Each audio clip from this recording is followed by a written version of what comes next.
आप सभी का इस काव्य प्रहर मंच पर ढेर सारा स्वागत है। काव्य प्रहर मंच से जुड़े सभी कलमकार, श्रोतागण एवं दर्शक, आप सभी लोगों का ढेर सारा अभिनंदन है। आज इस कहानी पाठन संध्या में हमारे साथ सारिका पांडे जी हैं। सारिका पांडे जी, आप मंच पर सादर आमंत्रित हैं। आप अपनी कहानी पाठन प्रारंभ करें। सारिका पांडे जी।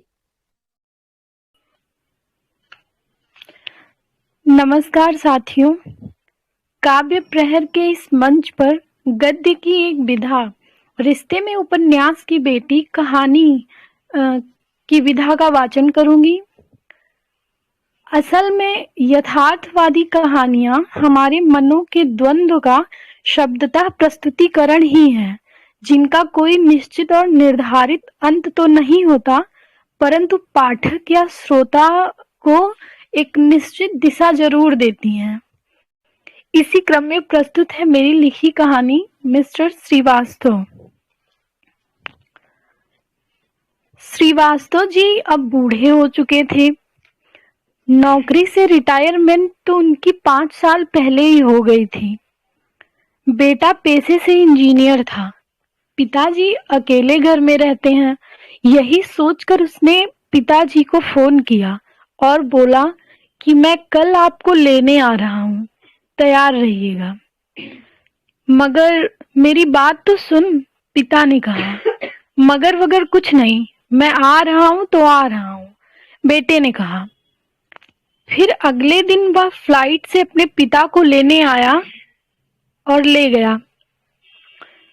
बुढ़ापे के आगमन से तबीयत खराब तो रहती ही थी और संयोगवश उस दिन भी उनकी तबीयत खराब हो गई।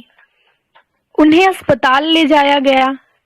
फिर उनकी तबीयत में सुधार हुआ। वो घर आए।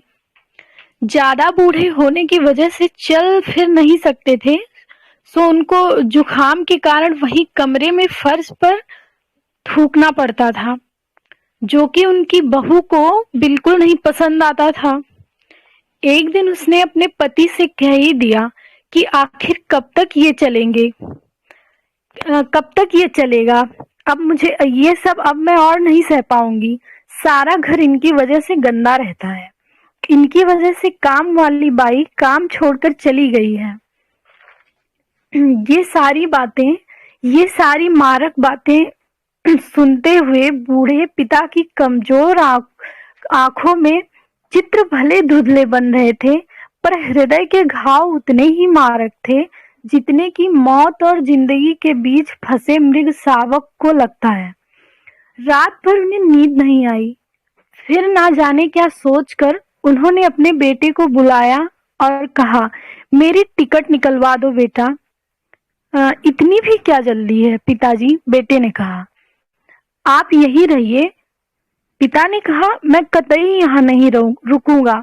मेरी टिकट निकलवा दे, मुझे जाना है और अब मैं कभी यहाँ वापस लौटकर नहीं आऊंगा।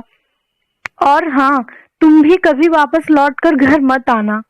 लड़के को यह समझते देर ना लगी कि मामला क्या है, पर वह करे तो करे क्या। बात अब उसके हाथ से निकल चुकी थी, क्योंकि पत्नी के क्रोध के साथ पिता का स्वाभिमान दोनों एक साथ टकराया था। उसे टिकट निकलवाना पड़ा। उस बूढ़े के आंखों से आंसुओं की बरसात हो रही थी।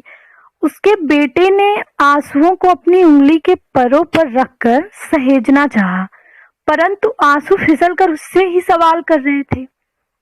ऐसा लग रहा था मानो किसी ने दुख का पोछा लगाया हो और लगाकर चिलचिलाती धूप में उसे सुखाने के लिए छोड़ दिया हो। धन्यवाद।